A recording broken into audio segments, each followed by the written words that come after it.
कि मेहनत करते रहिए, एक दिन सबका दिन आता है, आपका भी आएगा। मेहनत करिए और जितने ज़्यादा हो सके उतना टेस्ट लिखिए और अपनी गलतियों से सीखिए क्या क्या आपने गलतियाँ की हैं और आगे और घटना चक्र की एक इकोनॉमी की बुकलेट आती है पतली सी, उसमें मिससेलेनियस जो भी टॉपिक्स होते हैं वो कवर हो जाते हैं। मैं नहीं बताऊंगी पता नहीं है वो कैसा है। नहीं, मैं as a deputy SP selection हुआ है पर अभी ज्वाइनिंग नहीं है। हेलो दोस्तों, नमस्कार। मेरा नाम है मंजीत। जैसा कि आप लोग जानते हैं यूपी पीसीएस का इस समय इंटरव्यू चल रहा है। इस समय हम उत्तर प्रदेश लोक सेवा आयोग भवन के सामने हैं। तो मैम अभी आए इंटरव्यू देकर वो सारी चीज़ें कवर करेंगे, चाहे ऑप्शनल हो, चाहे करंट अफेयर्स हो, चाहे एजुकेशनल बैकग्राउंड हो, एक एक करके सब हम रिकवर करेंगे। तो मैम हमारी तरफ से, हमारे व्यूअर्स की तरफ से आपको ढेर सारी शुभकामनाएं। Thank you. मैम पहला क्वेश्चन आपसे ये रहेगा कि आपका नाम क्या है और आपका होम डिस्ट्रिक्ट क्या है? मेरा नाम महक शर्मा है और मैं पानीपत डिस्ट्रिक्ट हरियाणा से हूँ। मैम आपका नाम महेश शर्मा है? महेश नहीं, महक। महक, हाँ जी। तो आपका नाम बहुत अट्रैक्टिव है। Thank you. आप ऑल द बेस्ट की एसडीएम की पोस्ट में।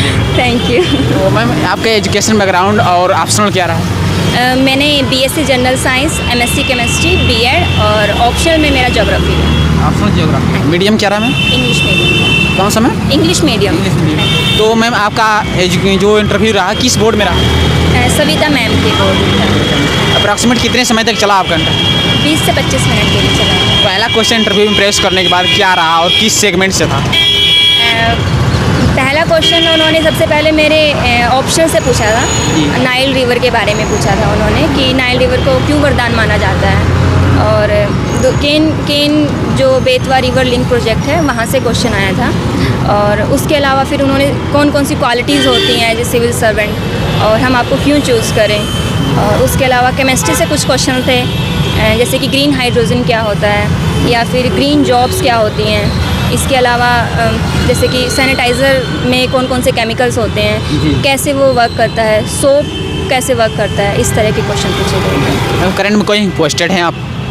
करंट से कोई क्वेश्चन? कोई जॉब कर रहे हैं जिससे करंट में आप? अच्छा नहीं, मैं as a deputy SP selection हुआ है पर अभी ज्वाइनिंग नहीं है। 2021 बैच? हाँ जी सर। ये यूपी में ही? हाँ जी। जी, तो मैम थोड़ा सा बात करेंगे जो करंट से क्वेश्चन आपसे पूछा गया, जैसे इंटरनेशनल रिलेशन से जो करंट बिल्कुल भी नहीं पूछा गया जी। हाँ। और कोई सिचुएशनल क्वेश्चन, जैसे आप डिप्टी एसपी भी हैं तो एज एसडीएम बनाकर कोई क्वेश्चन आपको, या फिर डीएसपी ही है? नहीं, सिचुएशन क्वेश्चन एक पूछा गया था मुझसे कि अगर आपको कि रास्ता देना है, बहुत कोई लोग है ये पूरा ये बंद करके बैठे हैं, रोड बंद करके बैठे हैं, तो आपको वो खाली करवाना है, तो आप एज ए एसडीएम आप क्या करेंगे? मैम आपका रिप्लाई क्या रहा? कई बार कमेंट्स में आते हैं कि जो रिप्लाई मैम ऐसा दिए हैं तो उस पर पूछ लिया करें। नहीं, ये मैं नहीं बताऊंगी पता नहीं है वो कैसा है, सॉरी। तो थोड़ा सा जानेंगे मैम कि इसके पहले जो बोर्ड मेंबर रहा तो इंटरनेशनल रिलेशन से क्वेश्चन, जैसे या फिर आर्टिकल से, पॉलिटी से, लैंड कंट्री, जियोग्राफी से क्वेश्चन? ये मेरा जो कोड नंबर था 302 था,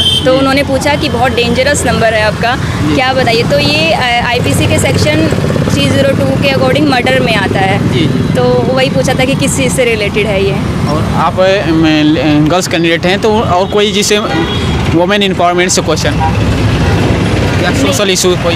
नहीं, सोशल इश्यूज़ में यही पूछा था कि आप बहुत कंपैशनेट दिखाई दे रहे हो, तो कंपैशनेट होना बहुत ही बड़ी पावर होती है किसी भी पर्सन के लिए, तो आप उसको एज ए डीएम कैसे यूज़ करेंगे, ये पूछा गया था। अभी जैसे मैम 3-4 दिन पहले ऑप्शनल रिमूव किया गया यूपी पीसीएस से, तो आप दूसरे स्टेट की भी हैं, तो इसे आप किस वे से देखती हैं?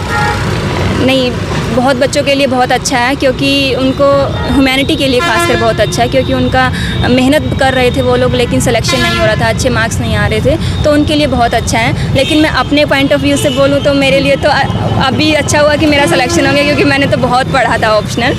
अभी मेरे लिए हटता तो मुझे बहुत दुख होता बट दूसरों के लिए अपना छोड़ के ठीक है, मेरा हो गया, अब दूसरे भी आए सर्विस में, वो भी बेचारे बहुत मेहनत कर रहे हैं। मैम तो थोड़ा सा बात करेंगे, प्रीलिम्स का एग्जाम होने वाला, तो क्या स्ट्रेटजी आपने बनाई थी बताइए? बताना चाहेंगे कि जो 14 मई को प्रीलिम्स है यूपी पीसीएस का, तो कुछ स्ट्रेटजी बताइए बेस्ट जो स्पेसिफिक हो। अपने स्टैंडर्ड्स बुक्स को पढ़िए, जो भी स्टैंडर्ड बुक्स होती हैं। उसके अलावा आप घटना चक्र की बुक्स लगाइए और पूर्वालोकन जो आती हैं, और घटना चक्र की एक इकोनॉमी की बुकलेट आती है पतली सी, उसमें मिससेलेनियस जो भी टॉपिक्स होते हैं वो कवर हो जाते हैं। और एक चैनल है स्टडी फॉर सिविल सर्विसेज, उनका करंट अफेयर मुझे बहुत ज़्यादा लगता था, लेकिन मुझे ये पता था कि इसमें से कौन सा छांटना है, तो उनमें से छाट के मैं बस एक पेज में 1 महीने का बना लेती थी, तो मेरे पास 2 सोर्सेज से करंट अफेयर हो जाते थे, वहाँ से भी और वहाँ से भी, तो ईजी हो जाता था फिर मेरे लिए वो करना। केवल घटना चक्र अगर बात करें सफिशिएंट है, दूसरी बुक नहीं पढ़ें फिर भी हो जाएगा? नहीं, ऐसा तो नहीं बोलेंगे कि वो ही सफिशिएंट है। उसमें क्या है कि आपको प्रीवियस ईयर क्वेश्चन के मोस्टली जहाँ से क्वेश्चन आते हैं उसको फोकस किया गया है, जैसे कि 70-80% जहाँ से आ रहे हैं। लेकिन पता नहीं है हमें कि क्या पता क्वेश्चन कहाँ से दूसरे 20 क्वेश्चन कहीं और से भी आ जाएं। एज ए जनरल कैंडिडेट आपको अपनी तरफ से फुल प्रिपेयर होकर जाना चाहिए। बाकी जो आएगा आपको पता होना, क्योंकि कट ऑफ बहुत हाई जाती है, तो आप रिस्क नहीं लेंगे, अपनी तरफ से पूरा प्रिपेयर करके जाना चाहिए। शॉर्ट नोट्स बनाना चाहिए कि नहीं प्रीलिम्स के लिए? बिल्कुल बनाने चाहिए। आपने बनाया था? हाँ जी, मैंने बनाया। शॉर्ट नोट्स बनाते समय किन किन चीज़ों का ध्यान रखें जिससे एज ए ज़्यादा लेंदी ना हो और फ्लेक्सिबल कम हो और जल्दी से रिवाइज हो सके? एक्चुअली मैं क्या करती थी, अगर जैसे कि घटना चक्र की दृष्टि आती है वो 120-130 पेजेस की होती है, तो सबसे पहले अगर आप प्रिपरेशन कर रहे हैं तो आपको ये पता होना चाहिए कि आपको क्या नहीं पढ़ना है उसमें से। तो मैं वो 120 पेज का 20 पेज में निकाल लेती थी और सिर्फ उसी को पढ़ती थी। मैम, जो आफ्टर प्रीलिम्स 4 मंथ के बाद मेंस का एग्जाम होता है, तो उन्हें मेंस के एग्जाम में किन किन चीज़ों का मतलब ध्यान रखें और बेस्ट आंसर लिखने के लिए क्या क्या मतलब क्वालिटी होनी चाहिए? जैसे ही आपका जिससे प्रीलिम्स लोगों से अलग हो, ऑथेंटिक और ज़्यादा मार्क्स मिले। अच्छा नहीं, जो रियल है, जो सच में होता है वही बोलूँगी। जैसे ही आपका प्रीलिम्स होता है आप एकदम से अपना ऑप्शनल प्रिपेयर कर लीजिए। अभी जैसे ऑप्शन नहीं है तो जो 2 पेपर एक्स्ट्रा ऐड हुए हैं उसको एकदम अच्छे से अपना रिवाइज़ कर लीजिए। एथिक्स अपना रिवाइज़ कर लीजिए। जैसे ही आपका रिजल्ट आए आप अपने जो GS के 4 पेपर हैं उन पे अच्छे से फोकस करिए और जितने ज़्यादा हो सके उतना टेस्ट लिखिए और अपनी गलतियों से सीखिए क्या क्या आपने गलतियाँ की हैं और आगे बढ़िए, हो जाएगा। इसके साथ साथ UPSC के भी आप एग्ज़ाम तैयारी करती हैं? एक्चुअली मैंने पहले दिया था लेकिन मेरा प्रीलिम्स नहीं हुआ था, तो फिर जस्ट मैंने उसको छोड़ के सिर्फ UPPCS के लिए फोकस किया था।